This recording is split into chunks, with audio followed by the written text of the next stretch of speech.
अवध धाम से पधारी दादी माँ, उनके पूरे साथी, आप सबका ठीकरी परिवार की ओर से, ग्राम ठीकरी की ओर से, इस पूरे क्षेत्र की ओर से दीदी का हम हार्दिक स्वागत करते हैं, वंदन करते हैं, अभिनंदन करते हैं।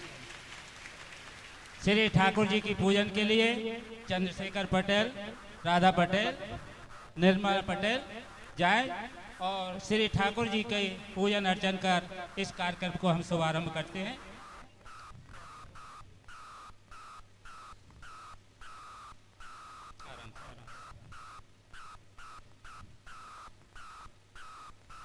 बहुत ही हर्ष और हमारे इस क्षेत्र के सभी धर्म प्रेमियों को एक बहुत बड़ा सौभाग्य प्राप्त हुआ है कि वर्षों पूर्व श्री स्वर्गीय श्री राम किंकर जी के प्रवचनों का हमने अमृत लाभ लिया था।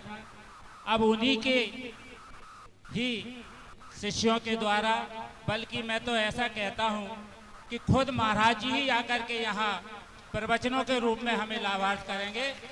तो स्वर्गीय श्री राम किंकर जी महाराज की जय।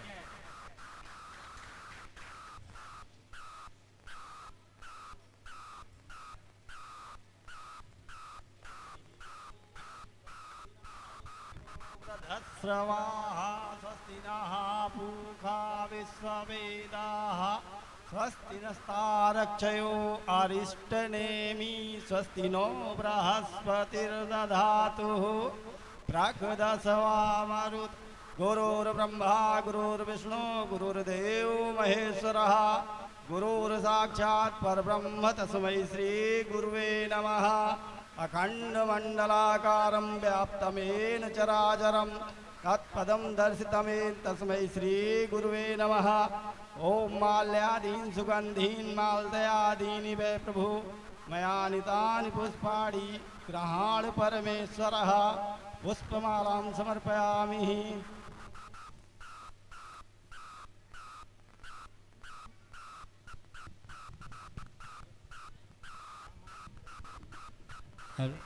मैं अपनी भूल सुधारते हुए परम पूज्य श्री राम किंकर जी की शिष्या पूज्य दीदी माँ मंदाकिनी राम किंकर जी का हम हार्दिक स्वागत करते हैं, वंदन करते हैं, अभिनंदन करते हैं। और आज का जो यहाँ कार्यक्रम प्रारंभ होने जा रहा है, मैं पूज्य दीदी के बारे में कुछ शब्दों के द्वारा आपको कुछ प्रस्तुत करना चाहता हूँ कि पूज्य दीदी जी का कैसा व्यक्तित्व रहा है और वो क्या करना चाहती थी और क्या वो आज हमारे सामने प्रस्तुत है। पूज्य दीदी के स्वागत सत्कार के बाद मैं उनके जीवन को लेकर के एक छोटा परिचय है वो मैं आपके सामने प्रस्तुत कर रहा हूँ। पूज्य दीदी माँ मंदाकिनी राम किंकर जी भारतीय इतिहास में बेटियों की गौरवमयी परंपरा की एक प्रत्यक्ष अनूठी कृति है। पूज्य दीदी मंदाकिनी श्री राम किंकर जी आदर्श की यह स्तुत्य कथा मुंबई के एक सुसंस्कृत परिवार में सृजित हुई। तो पूज्य दीदी जी का जन्म मुंबई में हुआ। भक्तिमती कांताबेन एवं धर्मनिष्ठ श्री धीरज भट्ट की वात्सल्यमयी छाया में आपका लालन पालन हुआ। सात्विक सद्गुणों के साथ आपने नैतिक एवं धार्मिक मूल्यों का अनुशीलन करते हुए विश्वविद्यालय तक की उच्च शिक्षा प्राप्त की। उच्चतम शिक्षा मुंबई में ही प्राप्त की। लौकिक जगत के स्वर्णिम आकर्षणों को छोड़कर यह लाडली बेटी सदगुरु युग तुलसी परम पूज्य महाराज श्री राम किंकर जी के पद चिन्हों का अनुसरण करते हुए मानसमयी हो गई। आपने विज्ञान विषय में स्नातकोत्तर उपाधि स्वर्ण पदक के साथ अर्जित किया। आपके विलक्षण प्रतिभा का सम्मान करते हुए भारत सरकार के परमाणु ऊर्जा विभाग department of atomic energy of India ने अपने प्रतिष्ठापूर्ण प्रोजेक्ट के वैज्ञानिक पद पर आपका चयन कर आपको फेलोशिप प्रदान की। बाल अवस्था से ही आपकी अध्यात्म जिज्ञासा एवं अभिरुचि रही है। विश्व वंदित संत परम पूज्य डोंगरे जी महाराज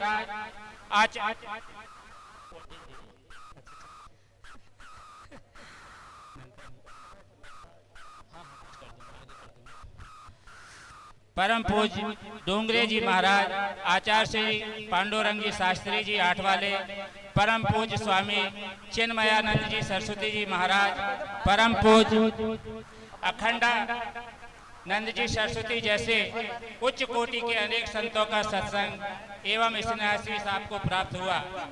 पूज्य दीदी कहती हैं कि मैं तो एक राही थी। पूज्य दीदी कहती हैं मैं तो एक राही थी, मंजिल स्वयं आई और अपनों को समाहित कर ले गई। जबकि एक साइंटिस्ट होने के बाद उनने जो मार्ग चुना उसके बारे में वो कहती हैं, अनुसंधान तो चलता ही रहा पर कार्यक्षेत्र बदल गया। एक बहुत ही बड़ी बात होती है कि एक साइंटिस्ट को एक अध्यात्म के क्षेत्र में जाना, जो पूज्य दीदी ने किया। तब से पूज्य गुरुदेव के आश्वासन श्री विग्रह की सेवा के साथ उनके सर्वदा मौलिक विचार एवं चिंतन को पुस्तकाकार देकर पूज्य दीदी जी ने समाज को विशद रामकिंकर साहित्य रूप कला उपलब्ध कराया।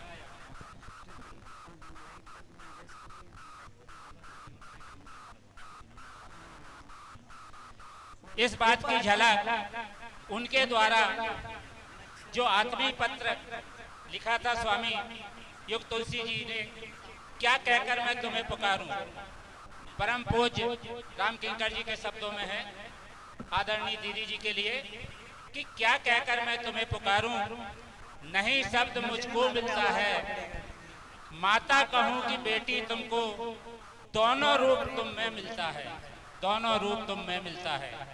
अपने जीवन काल में ही पूज्य महाराज श्री ने दीदी माँ को रामायणम ट्रस्ट, जानकी जीवन मंदिर ट्रस्ट के अध्यक्ष नियुक्त किया। आपने पूज्य सदगुरुदेव के आदेश अनुसार उनकी सानिध्य में ही दीदी माँ हिंदी तथा अंग्रेजी भाषाओं में समान अधिकार से उस विराट की भावाक्ति करने लगी। परम पूज्य महाराज श्री के प्रबुद्ध श्रोताओं द्वारा प्रशंसा किए जाने पर दीदी माँ कहती हैं कि मैं तो एक लघु यंत्र मात्र हूँ, वास्तविक वक्ता श्री महाराज श्री स्वयं है। यही बड़प्पन की सबसे बड़ी बात होती है कि हम अपने लिए कुछ नहीं, सब कुछ जो किया वो पूज्य गुरुदेव ने किया। ऐसी बहुत सारी बातें पूज्य दीदी जी के बारे में है। अंत में मैं परम पूज्य दीदी जी के सुदृढ़, साहसपूर्ण एवं मूल परक कार्यों से प्रभावित होकर उत्तर प्रदेश सरकार ने आपको उत्कृष्ट नारी सम्मान 2015, उत्कृष्ट नारी सम्मान 2015 से अलंकृत किया। हम भी पूज्य दीदी को बधाई देते हैं। युग तुलसी महाराज श्री अपनी कथा की अजस्त धारा में एक बार व्यासपीठ से सहसा बोल उठे थे, मानस तो मेरी श्वास है, जब तक इस धरा पर मानस की चौपाइयाँ गूंजबान होती रहेंगी तब तक मेरी श्वास चलती रहेगी। आज कथा रसिक श्रोताओं को परम पूज्य महाराज श्री की उसी दिव्य अभिव्यक्ति की प्रतिध्वनि का आभास तब होता है, उनके श्वासों का स्पंदन तब झंकृत होता है जब उसी व्यास गादी पर आसीन होते ही मुंबई की यह लाडली बेटी राम कथा की मंदाकिनी के रूप में उस विराट से एकाकार हो जाती है। जय सिया राम, जय सिया राम, जय सिया राम। मैं अपनी वाणी को इतने ही सौ परिचय के परिचय को लेकर के अपनी वाणी को विराम देता हूँ। चंद्रशेखर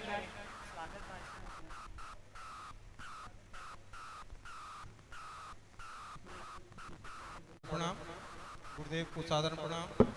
आप सभी यहाँ पर श्रद्धालु भक्तगण उपस्थित हुए, मैं सभी का आभार स्वागत करता हूँ। मैं हमारे सरपंच साहब, मैं सरपंच जी भैया कहता हूँ, पंकज पटेल, भोपाल गए थे तो वहाँ पे थोड़ी सी चर्चा हुई तो दीदी माँ ने कहा कि भाई ठीकरी हम जाना चाहते हैं, तो मैंने कहा बहुत अच्छी बात है, माँ जरूर चलें। तो वहाँ पे बस इतना ही हुआ, फिर उसमें कांटेक्ट के द्वारा फिर चर्चा हुई कि अपन एक छोटा सा कार्यक्रम रख लें। उनका बिल्कुल रख लेते हैं। तो उन्होंने सहर्ष अपने को स्वीकृति दे दी 3 दिन की, 7, 8, 9, लेकिन अपने संस्कार में और ज़्यादा था तो अपने को 7 दिन प्राप्त हो गए और 9 तारीख से 15 तारीख तक का कार्यक्रम अपने को मिल गया।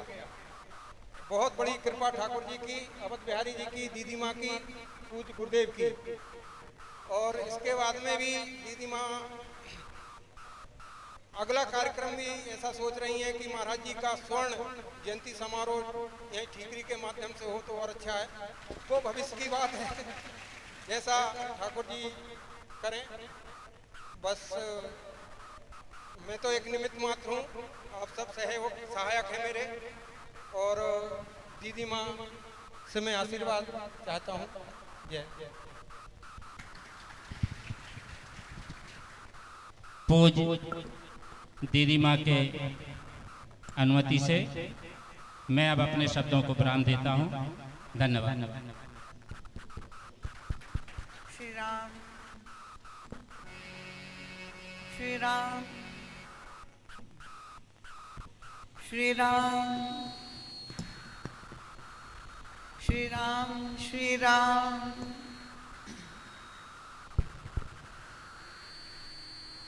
बोलिए श्री सद्गुरुदेव भगवान की।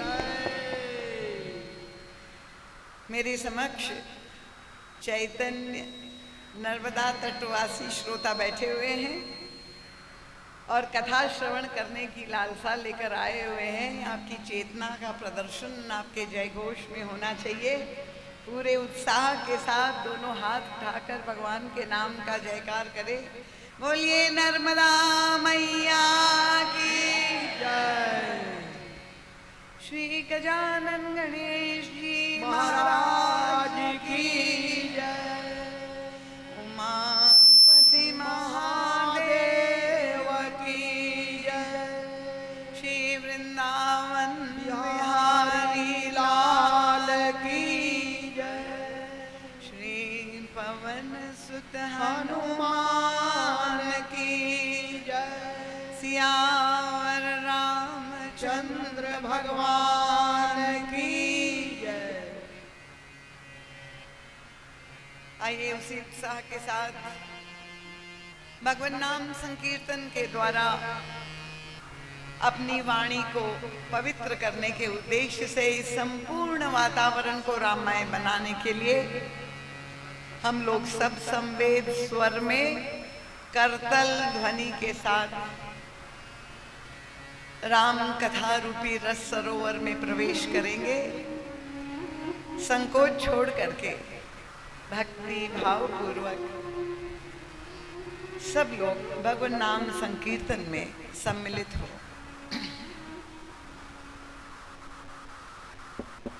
श्री राम जय राम, जय जय राम। श्री राम जय राम, जय जय राम। श्री राम जय राम, जय जय राम। श्री राम जय राम, जय जय राम। श्री राम जय राम, जय जय राम। राम जय राम, जय जय राम। श्री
भगवान नाम संकीर्तन के पश्चात और प्रभु की दिव्य रसमयी मंगलमयी कथा प्रारंभ करने से पूर्व हम लोग सब कथा के अग्रिम और अत्यंत महत्वपूर्ण सोपान में प्रवेश करेंगे।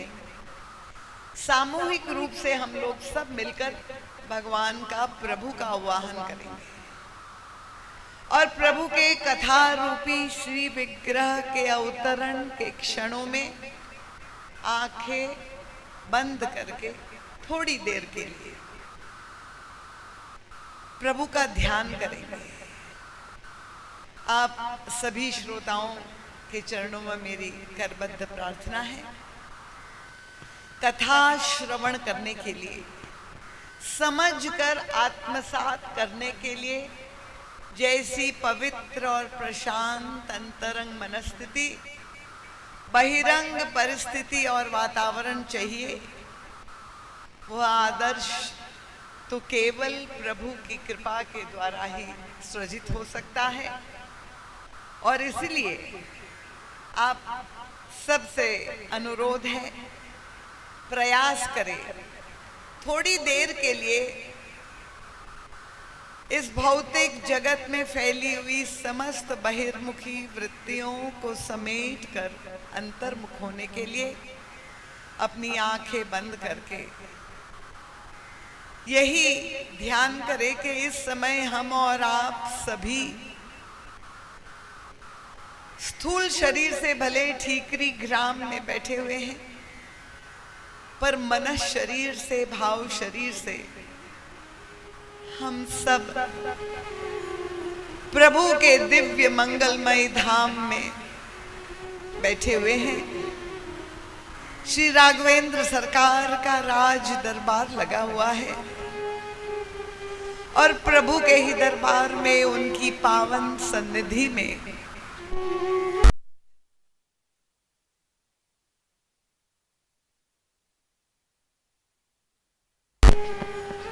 परम उल्लास और उत्साह का वातावरण है।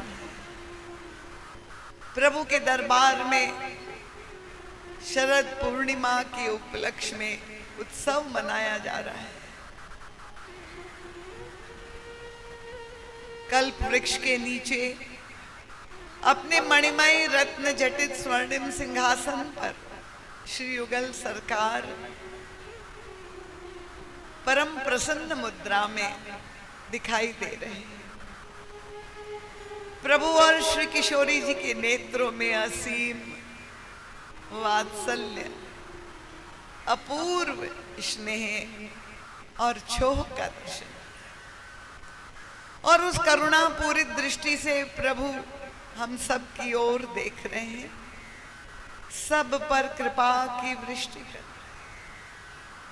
प्रभु के दरबार में उनके सभी पार्षद, 33 कोटि देवी देवता वृंद, सारे ऋषि मुनि महात्मा वृंद, गुरुजन, स्वयं प्रातस्मरणीय पूज्यपाद गोस्वामी तुलसीदास जी महाराज का भी आगमन आज यहाँ पर हो चुका है। व्यास आसन पर विराजमान हो रहे हैं मानस सम्राट युग तुलसी, रामायण स्वरूप प्रातस्मरणीय परम वंदनीय अर्चनीय श्री सद्गुरुदेव भगवान।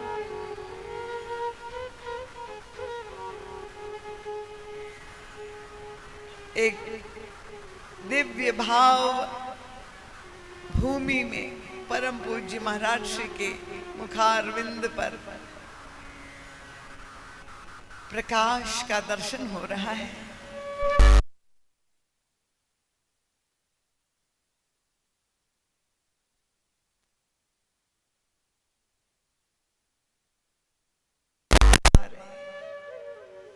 और कथा श्रवण करके सारा श्रोता समाज मंत्र मुग्ध भाव विभोर हो।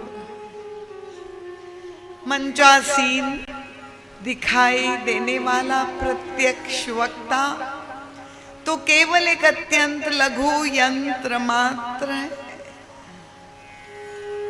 स्वयं प्रभु ही समस्त श्रोताओं के हृदय में विराजमान होकर कथा श्रवण करने की पवित्र जिज्ञासा, भक्ति, श्रद्धा प्रदान कर रहे हैं और वक्ता को अपना यंत्र बनाकर वे ही प्रभु अपने अत्यंत गूढ़ और गंभीर रहस्य उद्घाटित। आइए हम लोग सब मिलकर प्रभु के चरणों में नमन करते हुए प्रार्थना करें, कृतज्ञता ज्ञापन करें। हे प्रभु, आपकी अनंत अनुकंपा से आपका गुणानुवाद श्रवण करने का ये अवसर हमारे जीवन में प्रदत्त हुआ है।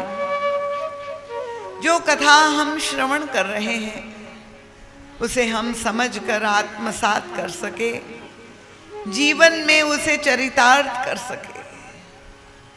यह कथा हमारी जीवनी शक्ति बन जाए प्रभु, हमारे अंतर और बाह्य जीवन का रूपांतरण हो, हमारे घर में, परिवार में, समाज में, संपूर्ण राष्ट्र में सुख और शांति की स्थापना हो। कथा में आने वाली समस्त विघ्न, बाधाएं, संकट और अवरोध है प्रभु आपकी कृपा से समूल रूप से नष्ट हो जाए। और जिस उद्देश्य से आपने करुणा करके हमें ये मनुष्य शरीर प्रदान किया है, इसी देह में रहते हुए अपने जीवन के चरम और परम लक्ष्य को हम प्राप्त कर सकें। यही प्रार्थना हम लोग सब मिलकर वंदना के क्षणों में प्रभु के चरणों में समर्पित करेंगे। सर्वप्रथम ओंकार मंत्र का सस्वर ध्यान करेंगे और उसके पश्चात प्रभु के सगुण श्री विग्रह की वंदना और स्तुति। पुनश्च मेरा आप सबके चरणों में विनम्र अनुरोध, विनती है, थोड़ी देर के लिए अंतर्मुख होकर आंखें बंद करके प्रभु का साक्षात्कार अपने अंतर हृदय में प्राप्त करने का प्रयास करें। उस परम शांति के स्पंदन, परमानंद को अनुभव करें।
जनक सुता जग जननी जानकी, अतिशय प्रिय करुणा निधान की। ताके जुगपद कमल मनाओ, या सुकृपा निर्मल मत पाओ। पुनि मन वचन करम रघुनाथ, चरण कमल बंदो सबला। राजीव नयन धरे धनुषाय, भगत विपति भंजन सुखदाय। प्रभु समर्थ सर्वज्ञ शिव, सकल कला गुण धाम। योग ज्ञान वैराग्य निधि, प्रणत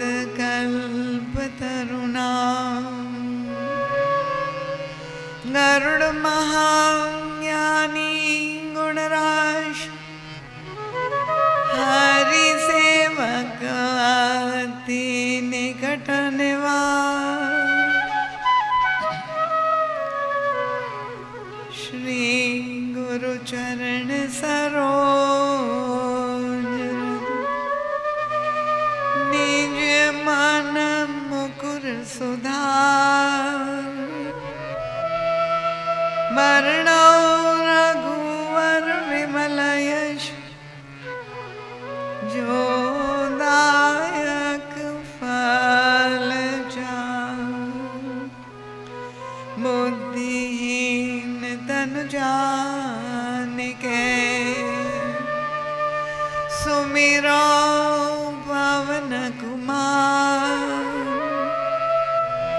बल बुद्धि विद्या देहु मोहि हरहु कलेश विकार। सियावर रामचंद्र की जय। शरणं मंत्रमूलं गुरोर्वाक्यं पूजामूलं गुरोर्पदम् ध्यानमूलं गुरोर्मूर्ति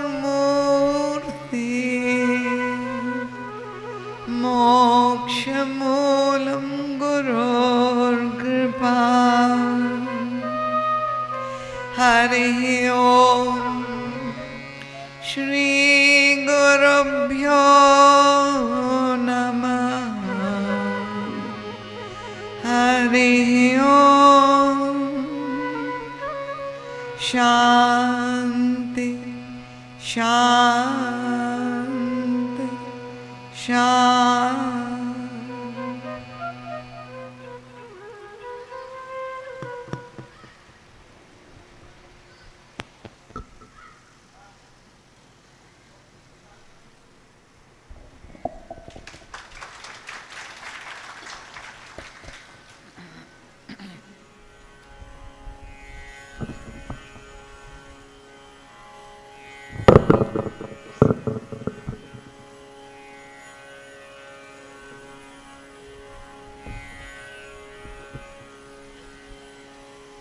सिया राम प्रेम पीयूष पूरण होत जन्म न भरत को।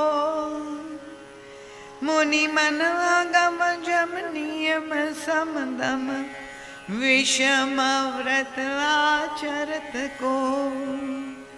दुख दाह दारिद दम्भ दोषण सुयश मिस अपहरत को। कलिकाल तुलसी से सठनी हठी राम सन्मुख करत को। भरत चरित करिनेम तुलसी जो सादर सुनहि। सिय राम पद प्रेम अवसि होई भवरस विरति।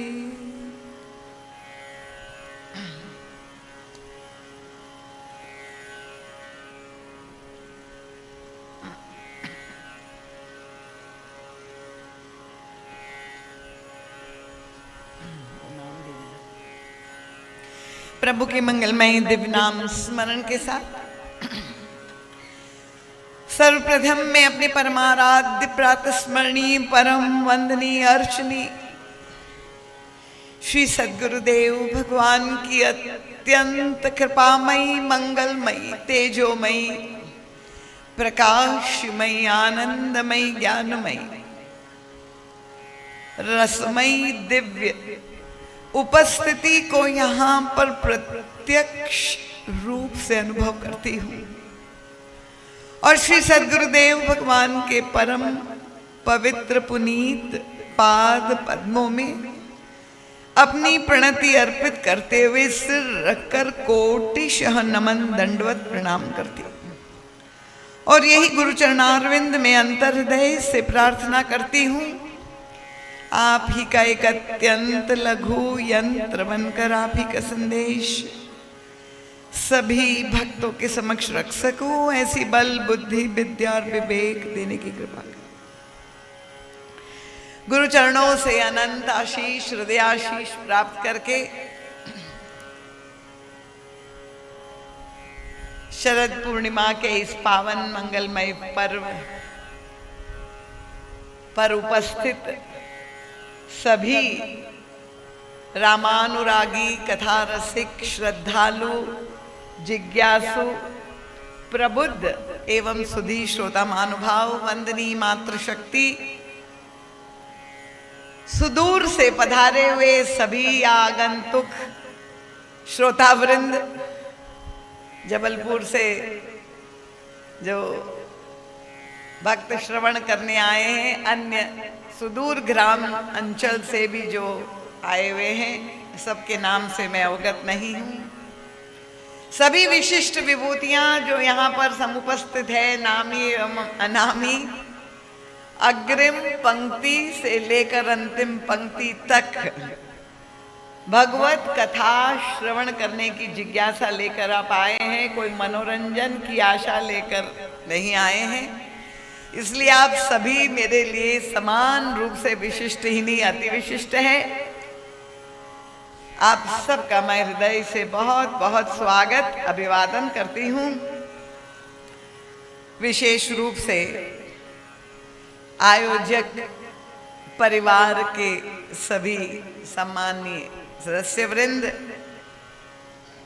भक्तिमती श्रीमती निर्मला बाई जी, श्रीमान चंद्रशेखर राजा भैया, श्रीमान कमोद सिंह जी, श्रीमान राम बाबू जी और उनके परिवार के सभी सदस्य वृंद,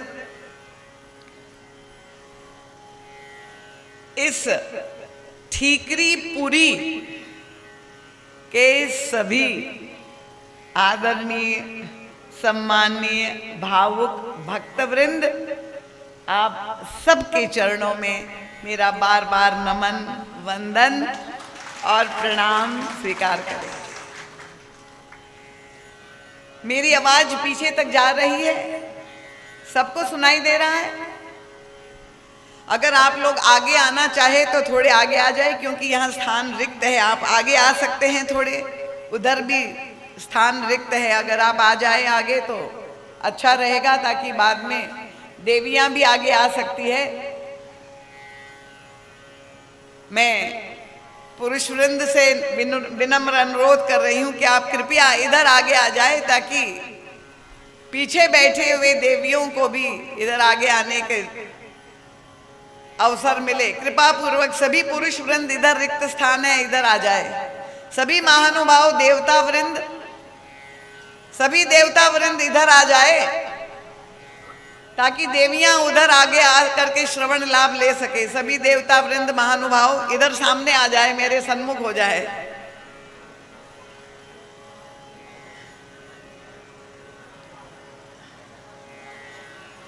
कृपया शांति बनाए रखे, पूर्ण शांति बनाए रखे।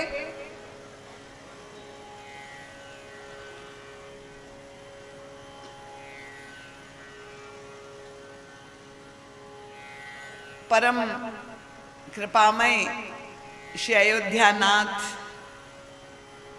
श्री युगल सरकार की महती अनुकंपा से, श्री सद्गुरुदेव भगवान की पावन कृपा से और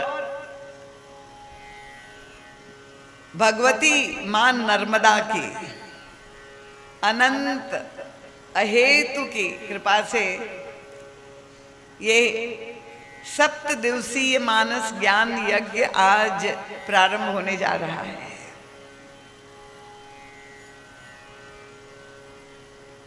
यद्यपि हमारे मन संचालक महोदय ने अपनी भावना अभिव्यक्त की, परम पूज्य महाराज श्री के लिए जो शब्द का प्रयोग किया, उन्होंने के स्वर्गीय शब्द प्रयोग किया, तो मैं प्रारंभ में ही बड़ी विनम्रता से आप लोगों से कह देती हूँ कि परम पूज्य महाराज श्री का लीला संवरण भले 20 साल पहले, सगुण शरीर का लीला संवरण 20 साल पहले हो गया, पर मैंने कभी नहीं माना कि हमारे गुरुदेव हमारे बीच में नहीं है। वो तो नित्य निवास करते हैं, वे शाश्वत है।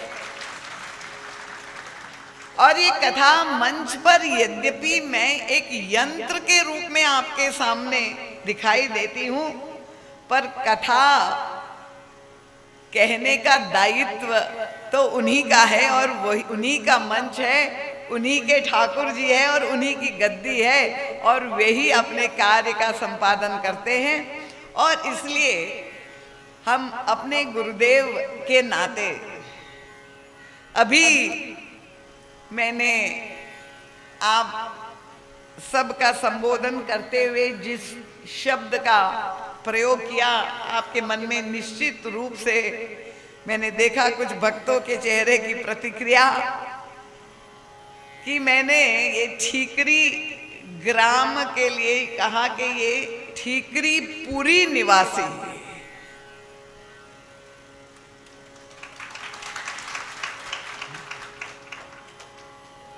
तो यद्यपि आप लोग सत्संगी है, शास्त्रज्ञ भी है, हमारे यहाँ माना जाता है 7 स्थानों को पुरी के रूप में जो है पूजनीय माना जाता है।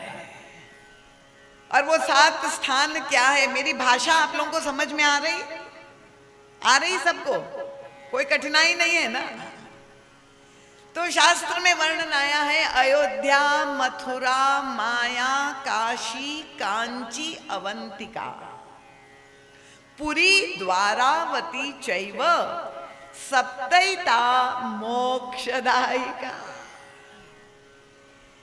ये 7 स्थान जो प्रभु के धाम है, जहां प्रभु का नित्य निवास है, उनको पुरी कहा गया, क्योंकि वो जहां भगवान है उनका श्री विग्रह शरीर ही नहीं, धाम को भी प्रभु का विग्रह माना जाता है।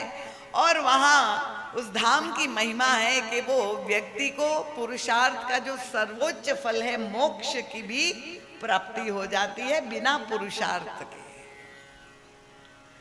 और यही पुरी शब्द का प्रयोग मानस में भी गोस्वामी तुलसीदास जी ने प्रयोग किया।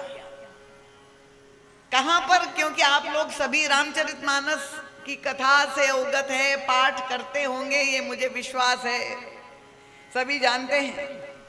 वो मधुर छोटा सा संकेत कहां पर आता है? प्रभु की वन यात्रा के अंतर्गत अयोध्या कांड में, जब प्रभु अयोध्या से निकल करके श्रृंगबेरपुर पहुंच गए, और श्रृंगबेरपुर जहां निषाद राज और पूरे ग्रामवासी प्रभु का स्वागत करने के लिए जिस तरह से आप लोग उत्साह से उमड़ पड़े हैं, वे सब प्रभु का स्वागत करने के लिए आ गए। उस समय निषाद राज ने प्रभु से कहा, प्रभु आप कृपा करें। कैसे कृपा करें? और तब उन्होंने प्रार्थना की, कृपा करिय पुर धारिय पाऊं। उनका छोटा सा गांव, और यहां निषादराज प्रभु से कह रहे, प्रभु कृपा करिए पुरधारिय पाऊं। प्रभु के चेहरे पे आश्चर्य, प्रश्न चिन्ह आया, इतना दुस्साहस तुम में आ गया? अपने छोटे से गांव कस्बे को तुम कह रहे हो प्रभु आप इस पुर में पधारिए? कितना मीठा भाव केवट का था। ये मानस में तो गोस्वामी तुलसीदास जी ने केवल शब्द ही लिखा है, पर तुलसीदास जी ये मानस की चौपाई लिख करके 500 वर्ष पहले चले गए और उनके अंतराल के रहस्य समाज समझाने के लिए पुनः एक अवतार युग तुलसी परम पूज्य गुरुदेव के रूप में हुआ। और क्या तात्पर्य था जब प्रभु ने कहा कि अगर तुमने ये पुर शब्द का प्रयोग किया, उनका प्रभु आप जहां निवास करते हैं उसी को पुरी कहा जाता है। आपका आगमन यहाँ हो गया, अब ये गांव नहीं रह गया, ये तो पुरी हो गई। कृपा करिए पुरधारी पाऊं। और प्रभु ने कहा अगर मेरा धाम है तो मुझे आने की जरूरत क्या है। कितना मीठा भाव। केवट ने प्रभु से कहा था पिय जनु सब लोग सुहाओ सिहाओ था पिय मोहे। प्रभु मेरी स्थापना आप करिए, ये तो आपका धाम है ही, पर सब लोग जान जाए कि किसके यहाँ प्रभु पधारे थे। और ये जो भाव निषाद राज का है, देखिए जाति की दृष्टि से बहुत उच्च नहीं माना जाता, पर वो गांव का रहने वाला छोटा सा निषाद समाज का अंतिम व्यक्ति के हृदय में भी प्रभु के प्रति जो अपनत्व है, जो प्रेम है, वो वही सूत्र कहां से मिलता है। सुमित्रा अम्मा भी जब लक्ष्मण जी महाराज प्रभु की सेवा करने के लिए 14 वर्ष के लिए बन जा रहे थे और प्रभु श्री राघवेंद्र ने कहा लक्ष्मण माता से जा करके विदा ले आओ। लक्ष्मण जी जहां जाते हैं और सुमित्रा अम्बा को ये सारी घटनाक्रम अवगत हो जाती है। धन्य है सुमित्रा अम्बा जिनका पुत्र सेवा करने के लिए 14 वर्ष बन जा रहा है और उस समय वो माँ जो उपदेश अपने पुत्र को देते। कितनी सजग है सुमित्रा अम्बा। वे लक्ष्मण जी से कहती है, उनको यही संभावना लग रही, तुम गलती से ये भ्रांति मत पालना, ये भ्रम तुम्हारे अंतःकरण में ना हो जाए कि तुम बहुत बड़ा त्याग कर रहे हो। अयोध्या का राजमहल सारा वैभव छोड़ करके बन जा रहे हैं, पर माँ कह रही बेटा तुम अयोध्या का त्याग नहीं कर रहे हो, तुम तो परम भाग्यशाली हो, क्योंकि तुम तो अयोध्या में ही वास करोगे, तुम तो नित्य अवधपुरी में वास करोगे। अभागे तो अयोध्या वासी है जो राम छोड़ करके उनको जा रहे हैं। और तब माँ ने कितना सुंदर उपदेश दिया। उनका बेटा अयोध्या की एक नई परिभाषा, एक नवीन दृष्टि जो केवल तात्विक ही नहीं है, भावपूर्ण दृष्टि माँ ने अपने बेटे को प्रदान करी। जब सेवा धर्म का पालन करने लक्ष्मण जी जा रहे हैं तो सेवा करने के लिए जो वृत्ति चाहिए, सुमित्रा अम्बा अपने पुत्र को कहती है बेटा याद रखना, तहाई अवध जहां राम निवासु। अयोध्या में श्री राम नहीं रहते हैं, जहां जहां राम जाते हैं वहां अयोध्या बनती चली जाती है। तालियां बड़ी कमजोर है, इसका मतलब आपको समझ में नहीं आ रहा है।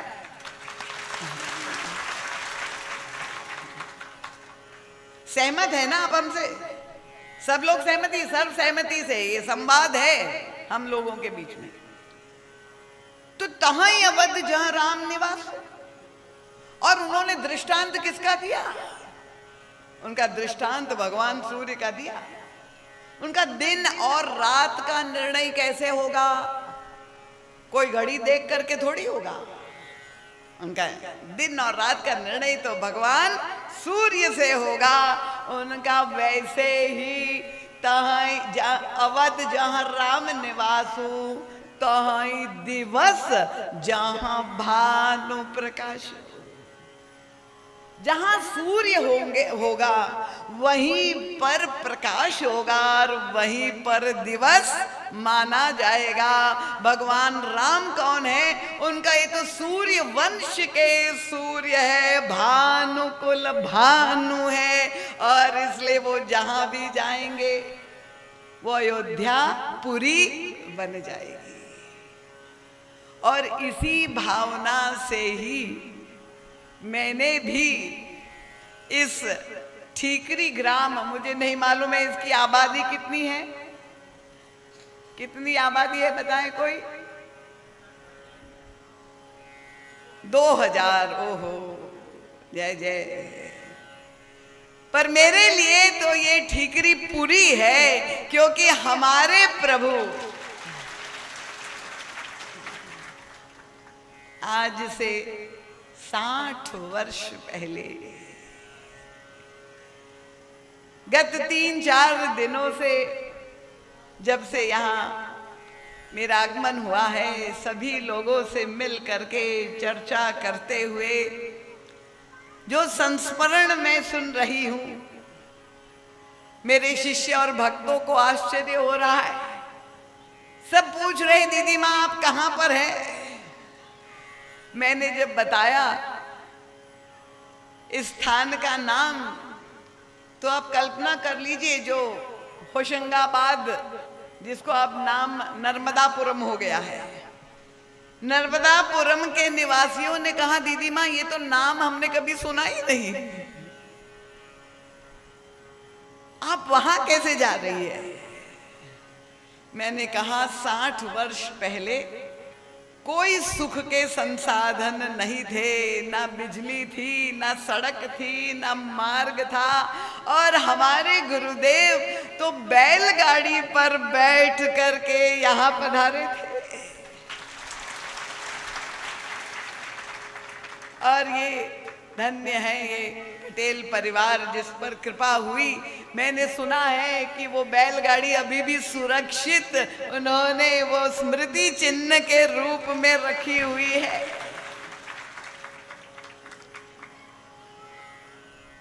और परम पूज्य महाराज श्री यहाँ क्यों आए होंगे?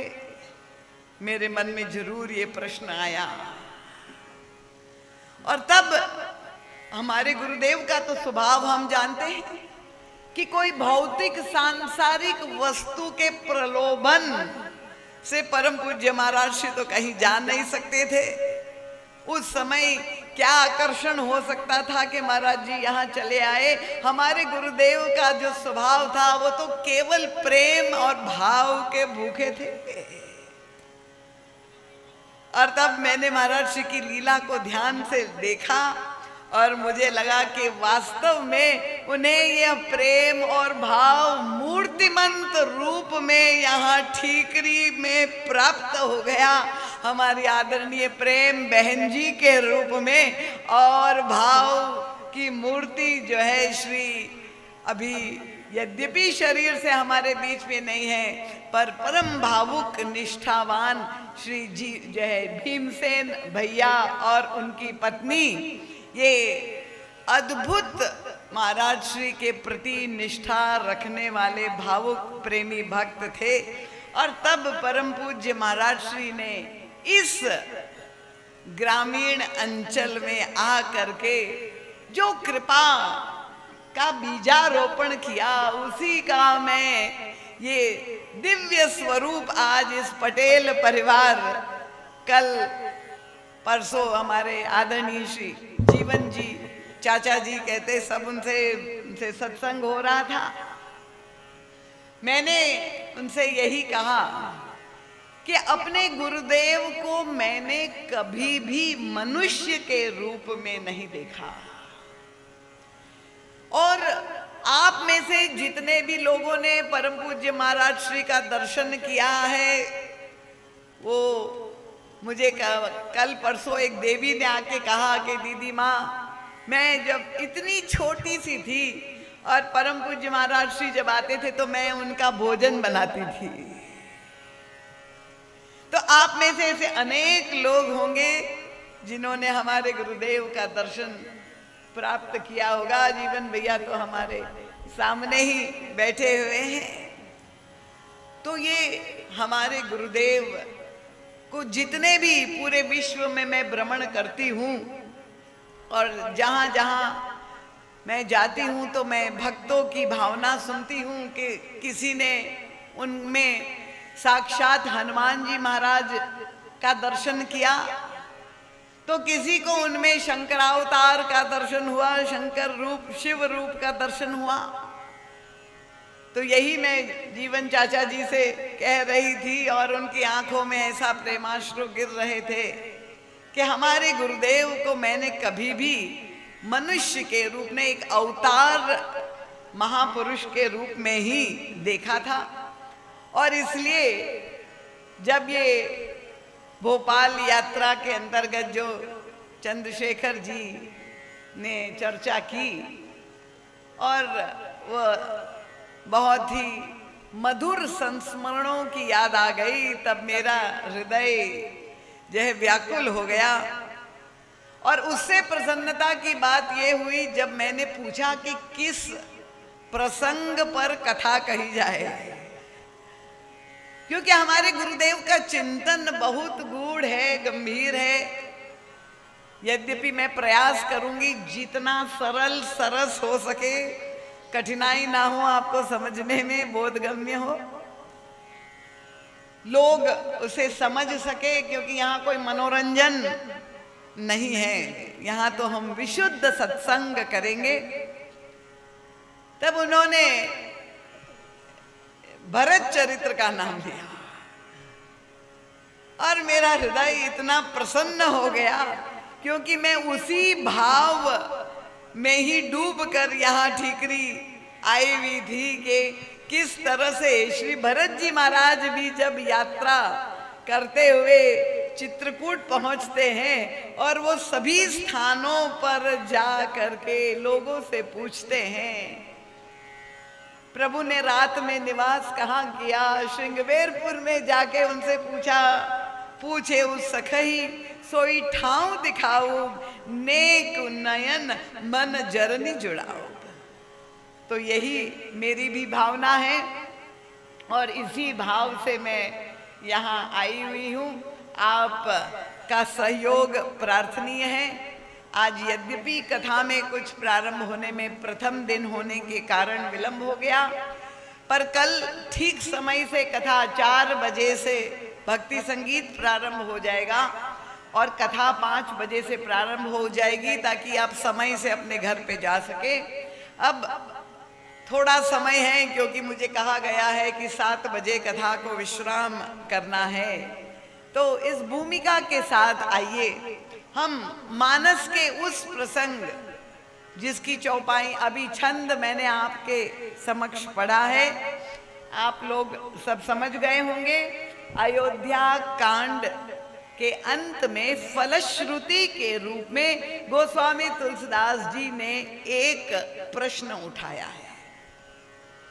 तो इसी प्रसंग को केंद्र में रख करके पूरे रामचरितमानस का जो जीवन दर्शन है, युग तुलसी परम पूज्य महाराज श्री गुरुदेव की दृष्टि प्राप्त करके हम उसे आत्मसात करने का प्रयास करेंगे।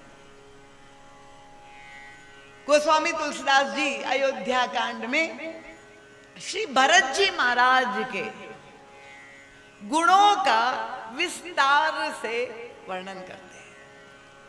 और भरत जी महाराज का व्यक्तित्व तो समुद्र के समान अथाह है, अनंत है, जिसमें अनंत गुणगण है। कोई व्यक्ति बता सकता है कि समुद्र में कितना जल है? कोई जानता हो तो हाथ ऊपर करे। क्या कोई व्यक्ति बता सकता है कि समुद्र में कितने रत्न छिपे हुए हैं? कोई बता सकता है? जानता हो तो हाथ ऊपर करके बताए। बता सकते हैं? आप जरूर चेतन श्रोता जवाब हाँ या ना तो दीजिए।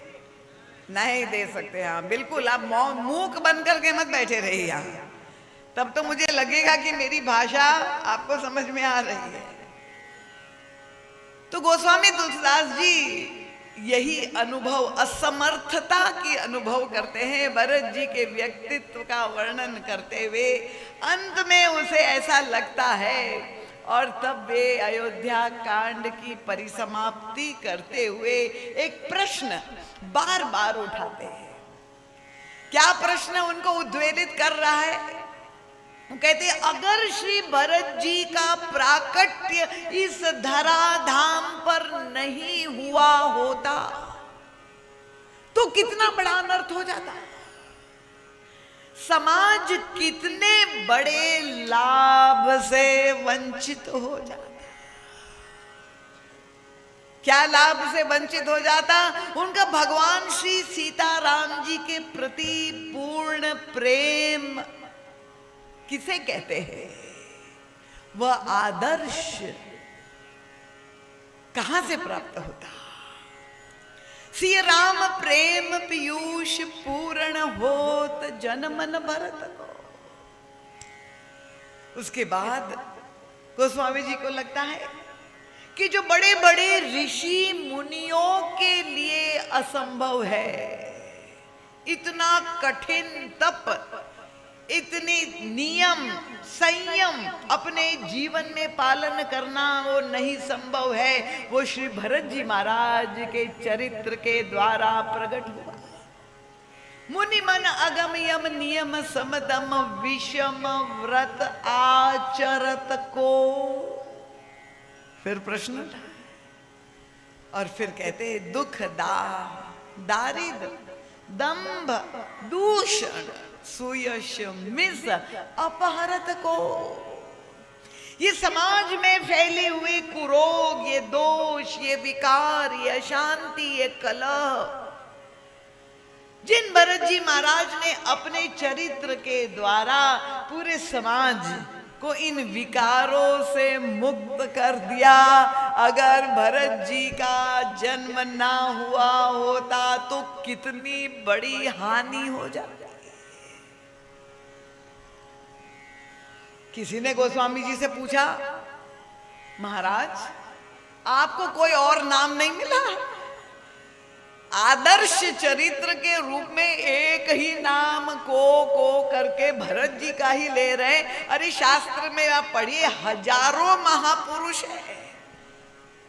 आप कह रहे भरत जी का चरित्र आदर्श है, तो ठीक है, त्रेता युग के लिए आदर्श होगा। अतः भरत जी, गोस्वामी तुलसीदास जी ने बड़ी मीठी बात कही।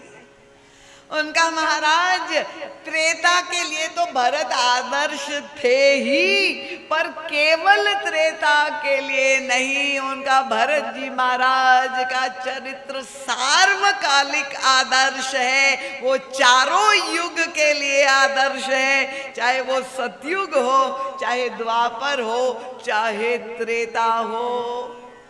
उनका पर ये कलयुग, जिस कलयुग में हम और आप निवास कर रहे हैं, जहां भाई और भाई के बीच में इतना संघर्ष, लाखों केस न्यायालय में झगड़े पड़े हुए,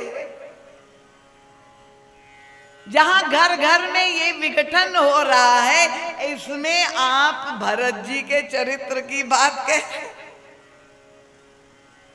वहां पर कैसे आदर्श हो सकता है? तब गोस्वामी तुलसीदास जी कहते हैं कि 3 युग में तो आदर्श है, पर इस कलयुग में तो विशेष रूप से भरत जी का चरित्र परम उपादेय है। और आपको विश्वास नहीं हो रहा है? गोस्वामी जी ने कहा, मुझको देख लीजिए, मैं आपके सामने हूं। अपना दृष्टांत देकर वे समाज में सबको कहते हैं कि कलिकाल तुलसी से सठनी। धन्य है संत का चरित्र। अपने लिए जिस उपमा का प्रयोग गोस्वामी जी ने किया है, उनका मुझ जैसे दुष्ट व्यक्ति कृपया उसको मत मान लीजिए कि गोस्वामी जी ने स्वयं कहा तो वो दुष्ट थे। ये उनकी साधुता है, ये उनका संतत्व है।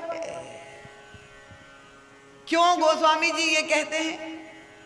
गोस्वामी तुलसीदास जी ने, देखिए, ये उनके हृदय की भाव को तो कोई अगर पढ़ पाया वो तो युग तुलसी परम पूज्य महाराज श्री ही पढ़ पाए।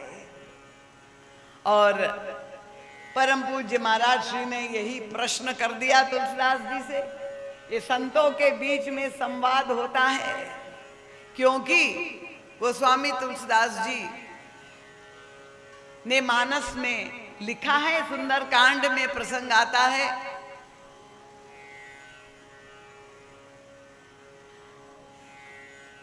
भगवान श्री राम की घोषणा है,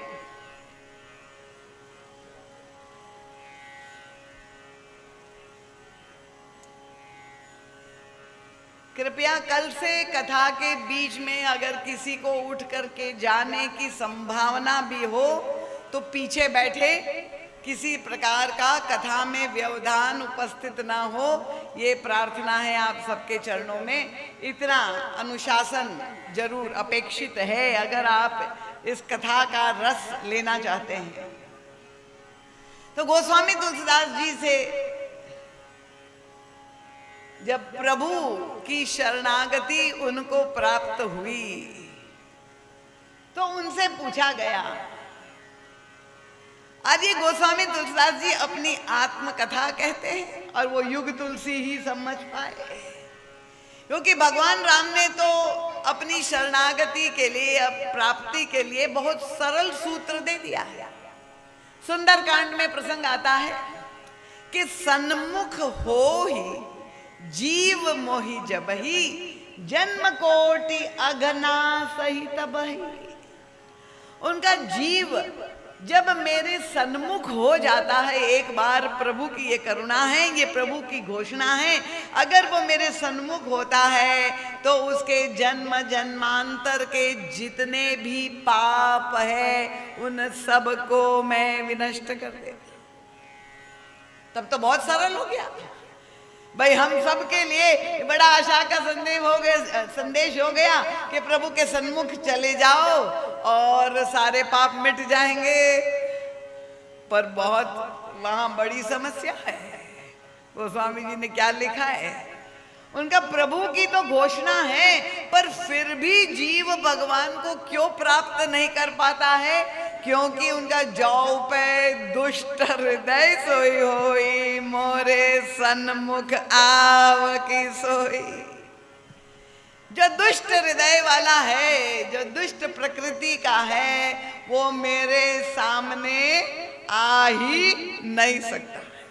देखिए, आप लोग सभी प्रणम्य हैं कि आप लोग कथा श्रवण करने के लिए, अब ये मच्छरों का भी कष्ट शुरू हो गया है, पर फिर भी बैठे। पर गोस्वामी तुलसीदास जी कहते हैं कि प्रभु, मैं तो अपने जीवन में देख रहा हूं कि मेरी जितने भी कर्म हैं वो सब आपके विमुख होने के ही है। मैं आपके सन्मुख आने योग्य बिल्कुल नहीं, मैंने कुछ ऐसा किया ही नहीं। तो फिर आपको प्रभु की शरणागति कैसे प्राप्त हो गई? अब देखिए, आप सब जानते हैं वो प्रसंग कि गोस्वामी तुलसीदास जी को भगवान श्री राम के दर्शन कैसे हुए, वो कथा आप जानते हैं कि नहीं? सब जानते हैं ना? किसकी कृपा से? जोर से बोलिए। हनुमान जी। बहुत अच्छा, तो मुझे इतना विस्तार नहीं करना पड़ेगा। श्री हनुमान जी महाराज की कृपा गोस्वामी जी पर थी, और वही जो काशी में संकट मोचन हनुमान जी के यहाँ गोस्वामी तुलसीदास जी को वहाँ से जो सूत्र प्राप्त हुआ, और हनुमान जी की कृपा से चित्रकूट धाम में प्रभु का दर्शन मिल गया। तो स्पष्ट रूप से हनुमान जी की कृपा गोस्वामी जी पर थी। दूसरा सूत्र महाराज जी कहते कि जगत जननी सीता जी, जगदम्बा परम्बा, वो तो उनकी आराध्या है। इसीलिए वे विनय पत्रिका जब लिखते हैं और प्रभु के नाम पर पाती लिखकर प्रभु के पास, क्योंकि अपने सारे दोषों की ही माला उन्होंने बना के प्रभु को अर्पित करना चाहते हैं कि मुझ में इतने दोष और विकार है, प्रभु तक पहुंचाना चाहते हैं, तो किसको माध्यम बनाते हैं? किसको माध्यम बनाते हैं? जगत जननी श्री सीता जी को। वो पद आपने कभी सुना होगा, हमारे कनक भवन में तो नित्य शयन के समय ये पद गायन किया जाता है। कबहू का अम्ब अवसर पाई, मेरी ओ सुधी ध्याय भी। अपने प्रियतम से माँ मेरा ये संदेश पहुंचा देना, प्रभु को सुना देना, और कैसे सुना देना वो भी सुधी प्रभु तक पहुंच जाए। तो उन्होंने माध्यम अपनी मां श्री सीता जी को बनाया कि अब प्रभु तक पहुंच जाए, और श्री किशोरी जी ने कृपा की तो पहुंचा दी।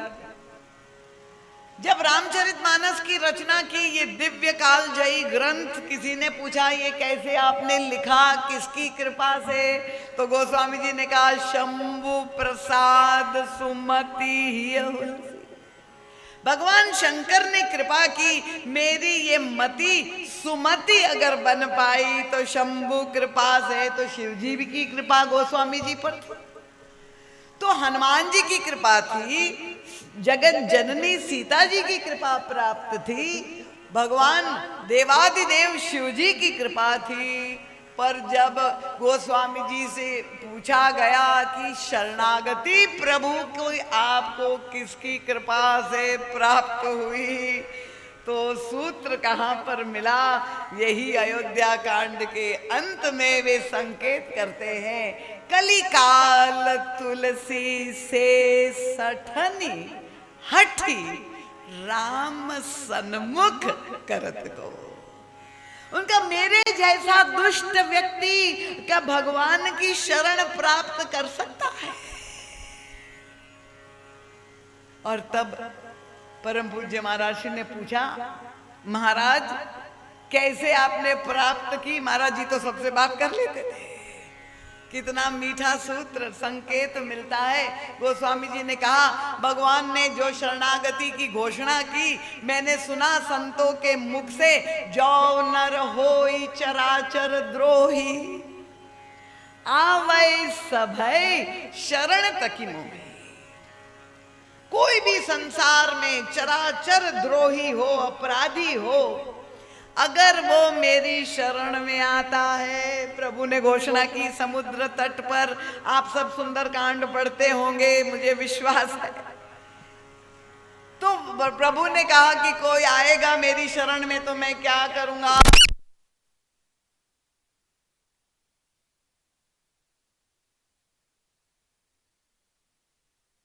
आवै सभई शरण तकी मोह। तो मैं भी चल पड़ा प्रभु की प्राप्ति के लिए। और जब मैं चला जा रहा था तो अचानक मैंने ये भी सुना कि प्रभु ने शर्त लगा दी। शर्त क्या लगा दी शरणागति की? उन्होंने कहा, तजी मद मोह कपट छल नाना। 4 वस्तु छोड़ करके मेरे पास आएगा तो मैं उसको साधु बना दूंगा। यही बात भगवान कृष्ण भी गीता में कहते हैं। वैसा ईश्वर अपिचेत सुदुराचारो भजन्ते माम अनन्य भाग साधुरेव समन्तव्य। तो प्रभु की घोषणा है। तो गोस्वामी जी ने कहा कि जब मैंने सुना कि प्रभु ने शर्त लगा दी है, 4 वस्तु छोड़ के आएगा, तो मैं तुरंत रुक गया और मैं अपने हृदय को टटोलने लगा। क्या मैं छल कपट छोड़ पाया? क्या मेरे हृदय से अहंकार मिटा पाया? क्या मोह के कुरोग से मैं मुक्त हूं? और गोस्वामी जी ने कहा, मैंने देखा कि मैं तो कुछ भी छोड़ नहीं पाया, मेरे अंदर सब भरा हुआ है।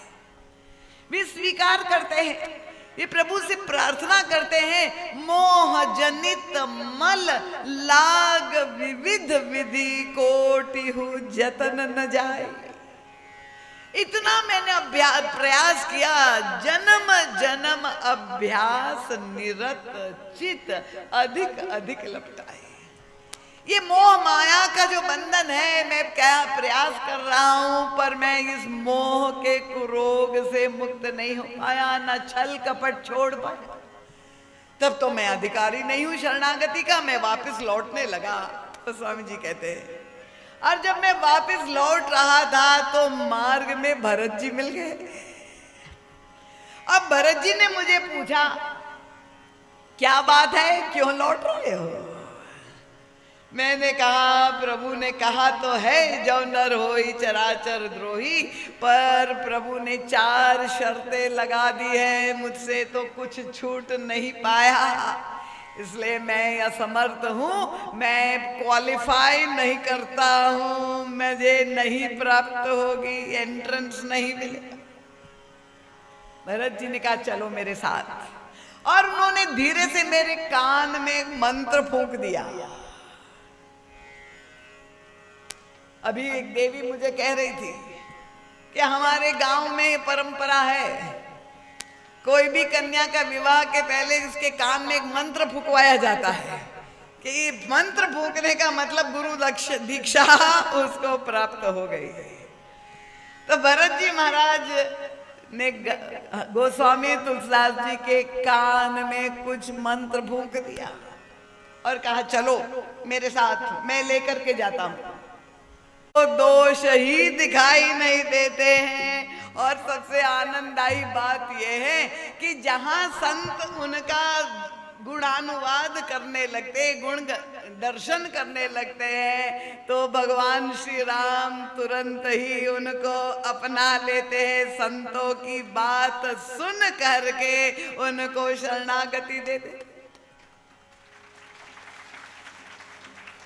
तो भरत जी ने कान में गोस्वामी जी से कहा कि चिंता मत करो, तुम मेरे साथ चलो, क्योंकि जब उनको दिखाई ही नहीं देता है कि तुम 4 छोड़ के आए कि नहीं, सारे अवगुण हैं, फिर भी मेरे साथ चलो, वहां कोई चिंता की बात नहीं है। और तब गोस्वामी जी को भरत जी ने इंगित किया कि तुम सम्मिलित हो जाओ उस भीड़ में।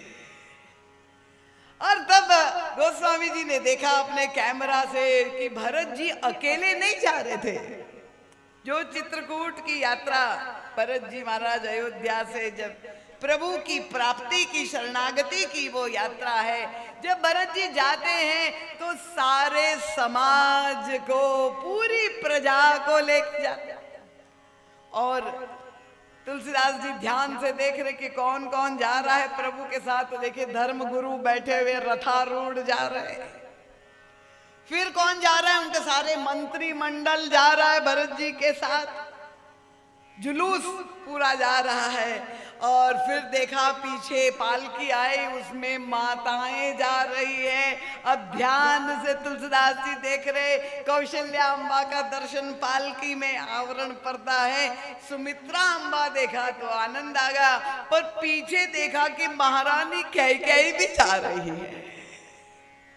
तो स्वामी तुलसीदास जी को अब बहुत हृदय में सांत्वना मिल गई कि ये महारानी कैकेयी जिसके कारण अनर्थ हुआ, जिसके कारण प्रभु को देश निकाला दे दिया गया, उनको भी जब राम की प्राप्ति करवाने जा रहे श्री भरत जी। और पराकाष्ठा तो तब हुई जब देखा कि पीछे वो कुबड़ी भी मंथरा को भी लेके जा रहे थे।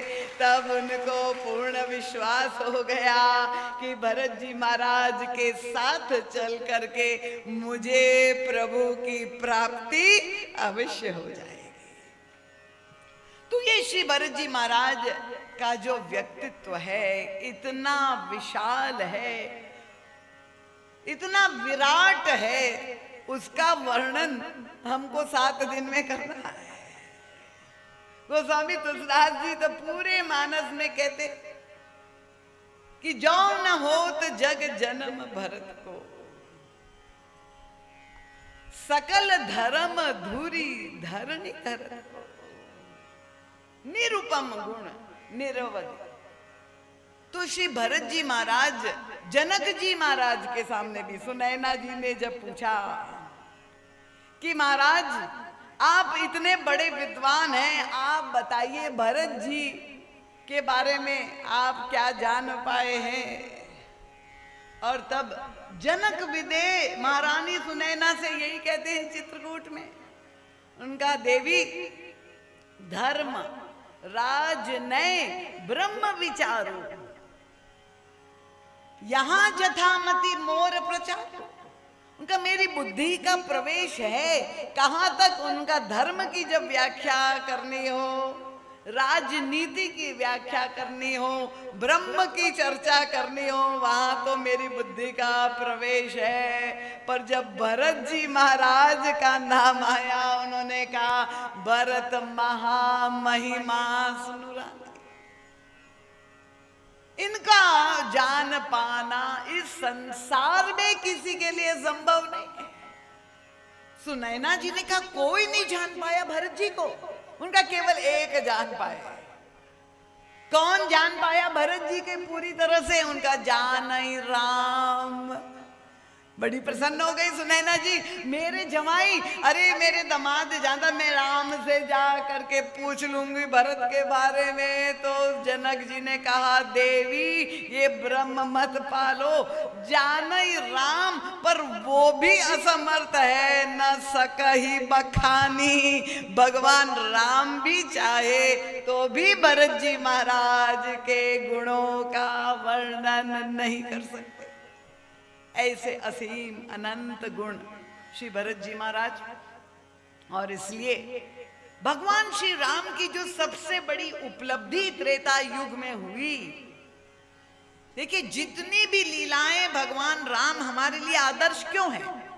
भगवान राम के पहले भी कई अवतार हुए हैं, मीन कमठ शूकर नरहरि बामन परशुराम बपुधरी। पर ये सारे अवतार प्रणम्य हैं। भागवत में वर्णन आता है 12 द्वादश अवतार 24 अवतार। पर इन सभी अवतारों की श्रृंखला में जो सबसे लोकप्रिय समाज में हुए वो है भगवान राम और कृष्ण।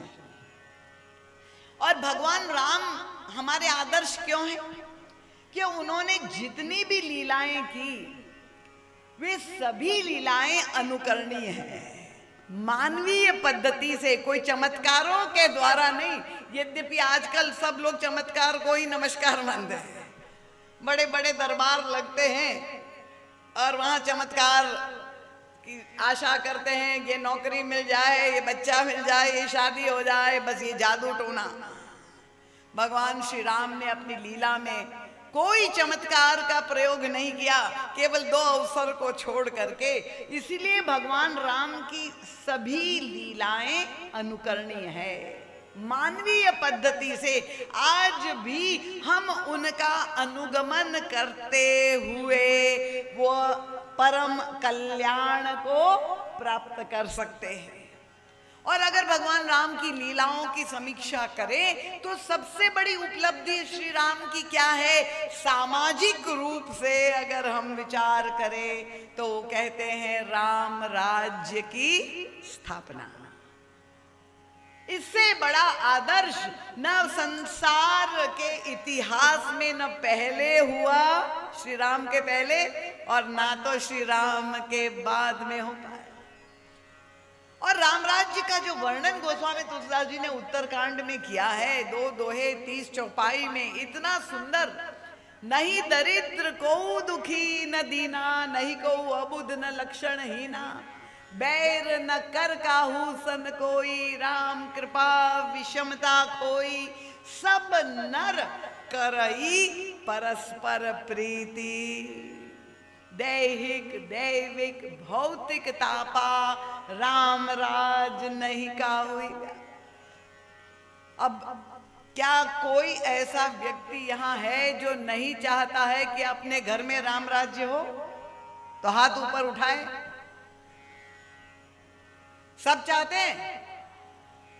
प्रत्येक यहाँ पर बैठा हुआ साधक साधक चाहता है कि यहाँ ठीकरी पुरी में राम राज्य की स्थापना हो, घर घर में हो। सब हाँ नहीं, आवाज जोर से निकल नहीं रही सामूहिक रूप से। सब चाहते हैं। तो जो आप चाहते थे हैं वही महाराज दशरथ भी चाहते थे। उनका भी यही संकल्प था। जीवन भर उनके सारे संकल्प सिद्ध हो गए और अंत में उनके मन में जब विवाह हो गया तब उनके कानों के पास एक बार जो है वे बैठे हुए थे और उन्होंने शीशे में दर्पण में देखा और उनको लगा श्रवण समीप भये सित केसा। कान के पास के बाल सफेद हो गए। उनको लगा कि अर्थ, देखिए अर्थ लेने की कला। राजा दरबार में महाराज दशरथ बैठे हैं, उनको लगा कान के पास कोई आता है तो कुछ कहने के लिए आता है। ये मेरे बाल श्वेत केस मुझे कुछ संदेश दे रहे हैं कि अब राजन तुमको राज्य राम को दे देना चाहिए। और संकल्प हुआ, गुरुदेव से कहा और गुरुदेव ने तुरंत ही अनुमति दे दी। कोई शुभ मुहूर्त की जरूरत नहीं, सुदिन सुमंगल तब ही जब राम होई जुबराज। अब महाराज दशरथ ने घोषणा कर दी और लगा कि अगले दिन श्री राम का राज्य तिलक हो जाए।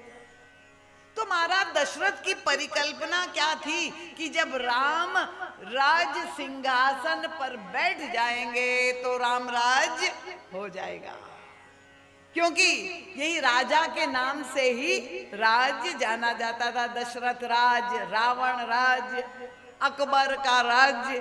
तो ऐसे ही उन्होंने सोचा कि राम सिंहासन पर, सोने के सिंहासन पर बैठ गए तो राम राज्य हो जाएगा। पर महाराज दशरथ का वह अंतिम संकल्प पूर्ण उनके जीवन काल में नहीं हो पाया। और कब पूर्ण हुआ? उनका 14 वर्ष के बाद अयोध्या में भगवान श्री राम का राज्याभिषेक हुआ। और ये 14 वर्ष के बाद भी जो राम राज्य हो पाया उसका संपूर्ण श्रेय स्वयं भगवान श्री राम भरत जी महाराज को ही देते हैं। भरत की कृपा से मैं राजा हो पाया हूं। और वो कहां पर प्रभु का ये भाव दिखाई देता है। यद्यपि समय पूरा हो गया, घड़ी बता रही 7 बज गए। मैं आयोजकों से पूछूं कि वाणी को यही विश्राम दे दे, क्योंकि आप लोग मच्छर का कष्ट भी आप लोगों को सबको हो रहा है। तो भगवान श्री राम केवल एक सूत्र दे दूं कि जब प्रभु लौट करके आए अयोध्या और सभी अयोध्यावासी व्याकुल है कि कैसे भगवान का राज तिलक का दर्शन करे, और जब राज्याभिषेक की सारी तैयारी हो गई, सभी तीर्थों का जल लाया गया, गुरु वशिष्ठ ने श्री राम से अनुरोध किया, सोने की चौकी लगाई गई भगवान का अभिषेक के लिए। और जब गुरुदेव ने श्री रामभद्र से कहा तो क्या हुआ, भगवान राम वहां आए और भरत जी महाराज को बुलाया। भरत जी महाराज हाथ जोड़ करके प्रभु के सामने खड़े हो गए और तब भरत जी और भगवान श्री राम के बीच में संवाद हो गया। ये महाराज जी सुन पाए, देखिए मानस में तो नहीं है, ये मानस के अंतर्भाव है जो हमारे गुरुदेव युग तुलसी परम पूज्य महाराज श्री ने उन दिव्य स्वयं उपस्थित होकर माने वो श्रवण किए वो संवाद। प्रभु ने भरत जी से पूछा, भरत मैं कौन हूं? भरत जी ने कहा, प्रभु आप मेरे स्वामी, आप मेरे नाथ, आप राजाधिराज अयोध्या के त्रिलोक के नाथ हैं। भरत तुम कौन हो? प्रभु ने पूछा। भरत जी ने कहा, प्रभु ये आपका दास, दासानुदास, जीवन जन्म जन्मांतर पर आपका सेवक हूं मैं। प्रभु ने कहा, भरत तुम दास हो? हाँ महाराज। तो दास का कर्तव्य है कि स्वामी की आज्ञा का पालन हो, चाहे प्रभु आपकी हर एक आज्ञा सिर माथे के। प्रभु ने कहा भरत इस चौकी पर बैठ जाओ। अब भरत जी देखिए, अब इनकी कल्पना कितना संकोच अनुभव करे। भगवान का राज्याभिषेक तिलक होना वाला है, उनका अभिषेक होना है, उस चौकी पे भरत दुस्साहस करे बैठने की। और भरत जी ने कहा प्रभु ये मुझसे नहीं दे। भरत मैं राजा हूं, मैं ज्येष्ठ हूं, मेरी आज्ञा मानना तुम्हारा कर्तव्य है। भरत जी बड़े संकोच से बैठ गए। अब दृश्य देखे, क्या अद्भुत झांकी उपस्थित हुई। राम राज्य की प्रथम झांकी क्या है कि सेवक भरत बैठा हुआ है और स्वामी उनके पीछे खड़े। संसार में तो ठीक उल्टा होता है ना, कि दास खड़े रहते हैं और स्वामी बैठे रहते हैं, पर यहाँ प्रभु स्वयं खड़े हैं। भरत जी महाराज नीचे बैठे हुए। भरत जी इतने संकोच में गढ़े हुए हैं, क्या करें, कोई उत्तर नहीं। और तब प्रभु ने क्या किया, गोस्वामी जी कहते पुनि करुणा निधि भरत हकारे, निज कर राम जटा निरुआरे। प्रभु ने दोनों कर कमल भरत जी के माथे पर रख दिए। और क्या कर रहे प्रभु, अब भरत जी की जो जटाएं हैं 14 वर्ष में जो ऐसी उलझ गई थी, प्रभु अपने लिए प्रभु ने कार्य खोज निकाला। प्रभु भरत जी महाराज की जटाओं को सुलझाने लगे। भरत जी की आंखों से प्रेमाश्रु गिर रहे। प्रभु कौन सा बड़ा अपराध मुझसे हो गया, राज्याभिषेक की घड़ी जा रही है। प्रभु आप कृपा करें, आपने आज्ञा दी, मैं बैठ गया, अब मुझे उठने दीजिए, आपका राज्याभिषेक हो जाए। और तब प्रभु ने क्या कहा, देखिए प्रभु के हृदय में भी प्रेम इस समय उमड़ रहा है और वो नेत्रों से छलक रहा है। प्रभु के आंखों से भी प्रेमाश्रु गिर रहे और वो अमृत बिंदु में भरत जी भी स्नान कर रहे हैं। भरत जी ने कहा भरत राजा बनने की क्या जल्दी है, मैं राजा बन के क्या करूंगा। भरत भाई राजा का तो एक ही कार्य है कि वो प्रजा की सारी समस्याओं का समाधान, उसका सुलझाने का प्रयास करता है। प्रभु ने कहा भरत 14 वर्ष में तुमने अयोध्या में जितनी भी समस्याएं थी सब सुलझा डाली, केवल अपने बालों को ही उलझा डाला है। तो अब मैं उसको ही सुलझाता हूं और मेरे पास कोई कार्य नहीं। पुनि करुणा निधि भरत हकारे, निज कर राम जटा निरुआरे। प्रभु धीरे धीरे से, आप कल्पना करें माताएं जो कंघी करते हैं अपने बच्चों को, हड़बड़ी में स्कूल जाते समय बच्चे चिल्लाने लगते हैं, पर 14 वर्ष में जो बाल उलझ गए हो उनको सुलझाना कितना कठिन कार्य। प्रभु इतने प्रेम से एक एक बाल भरत जी के ऐसे सुलझा रहे हैं, उनका अभिषेक कर रहे हैं। और फिर भरत जी का अभिषेक करके प्रभु अपने प्रेमाश्रु से धन्य हो गए। भरत भाग्य प्रभु कोमलता ही, शेष सहस सत सकई लगाए, उनका सौभाग्य। और फिर अन्य 3 भ्राताओं का भी प्रभु ने अभिषेक किया। तो ये भगवान श्री राम का जो जीवन दर्शन है, आदर्श राम राज्य कैसे स्थापित हो सकता है। प्रभु ने सभी अनवाए प्रभु तीनों भाइयों का अभिषेक कराने के बाद स्वयं अब प्रभु जब चौकी पे बैठ गए तो सब लोग आए, अब प्रभु हम आपका अभिषेक करेंगे। भगवान राम कहते नहीं भरत तुम मेरे सिर पर हाथ रखोगे।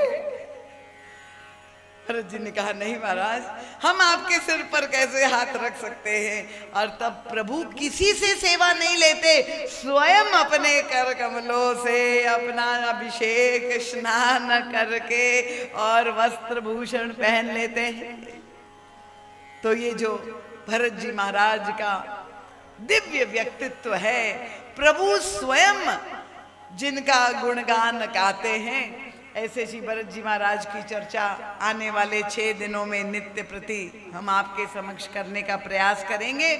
और किस तरह से आज के संदर्भ में हम सब के लिए जो चाहते हैं कि हमारे घर में भी राम राज्य हो, हमारे अंतःकरण में राम राज्य हो, हमारे समाज में हो, हमारे परिवार में हो, तो गोस्वामी तुलसीदास जी कहते ये भरत जी महाराज की जो यात्रा है अयोध्या से चलकर चित्रकूट में समाप्त होती है, जहां भगवान श्री सीता राम जी का दर्शन और आशीर्वाद प्राप्त करते हैं, वही हम लोग सब भरत जी के मार्ग पर चलेंगे तो निश्चित रूप से वो कहते हैं ये दुष्ट तुलसीदास को इसी कलयुग का मैं हूं जो आपका युग है, तो कलिकाल तुलसी से सठनी हठी राम सन्मुख करत को। मुझे जो प्राप्त हुआ वो भरत जी महाराज की कृपा से शरणागति प्राप्त हुई, और यही भरत जी महाराज का चरित्र का दर्शन, परम पूज्य महाराज जी का सद साहित्य आया हुआ है। कुछ लोग मांग कर रहे थे भरत चरित्र नाम का जो ग्रंथ है, धर्मसार भरत, प्रेम मूर्ति भरत, और यहाँ हमारे जो है ये सुधी पटेल परिवार के भक्तों ने ही उस युग में आज से 50-60 पहले वो साहित्य की भी सेवा की है। तो इस साहित्य का, सद साहित्य का लाभ ग्रंथ मुख्य द्वार पे है, आप लोग ले सकते हैं। अनंत जो है भरत जी को लेकर 10 अलग अलग किताबें परम पूज्य महाराज श्री ने लिखी है, वो साहित्य का भी आप लाभ ले सकते हैं। इन शब्दों के साथ आप सबके प्रति बहुत बहुत साधुवाद व्यक्त करते हुए सबके चरणों में बार बार नमन, वंदन और प्रणाम करती हूँ। दोनों हाथ उठा करके भगवान के नाम का जय घोष करेंगे। बोलिए सियावर रामचंद्र भगवान की जय। बोलिए नर्मदा मैया की जय। पूज्यपाद गोस्वामी तुलसीदास जी महाराज की जय। बोलिए सत्य सनातन धर्म की जय। संत समाज की जय। भक्त समाज की जय। भारत माता की जय। बोलिए सद्गुरुदेव भगवान की जय।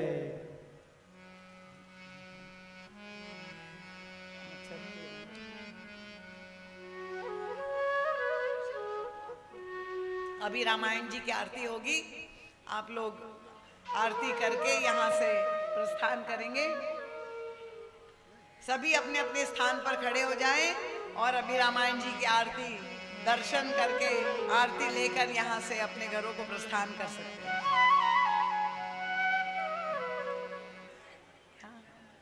हाँ?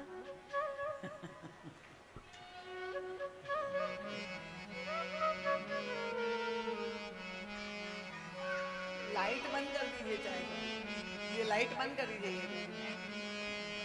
कैसे करें? शुरू करें? हाँ, नीचे से कर दें। हाँ, नीचे से कर दें। आरती श्री रामायण जी की, आरती श्री रामायण जी की, कीरति कलित ललित से अपे की, आरती श्री रामायण जी।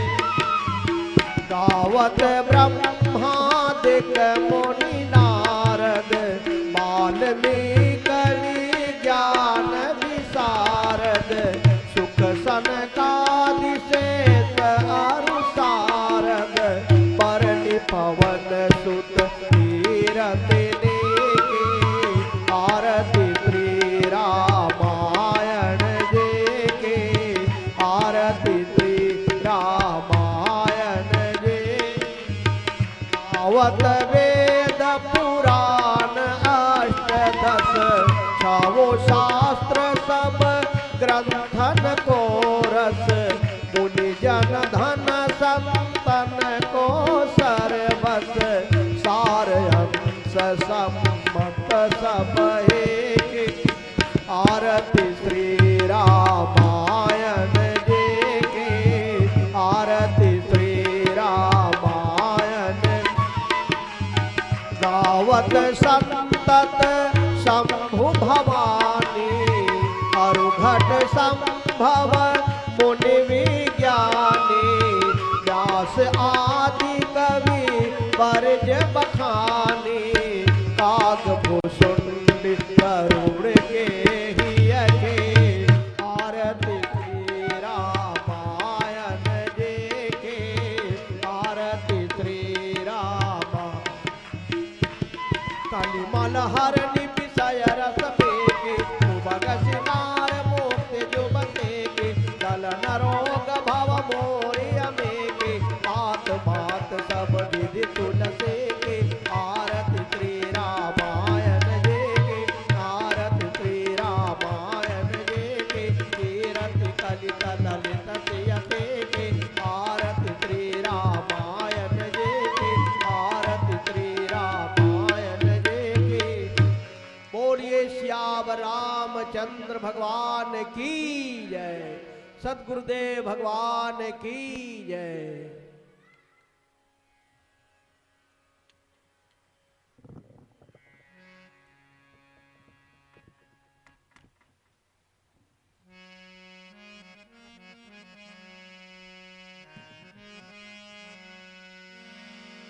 गुरुवर तेरी कृपा से सब काम हो रहा है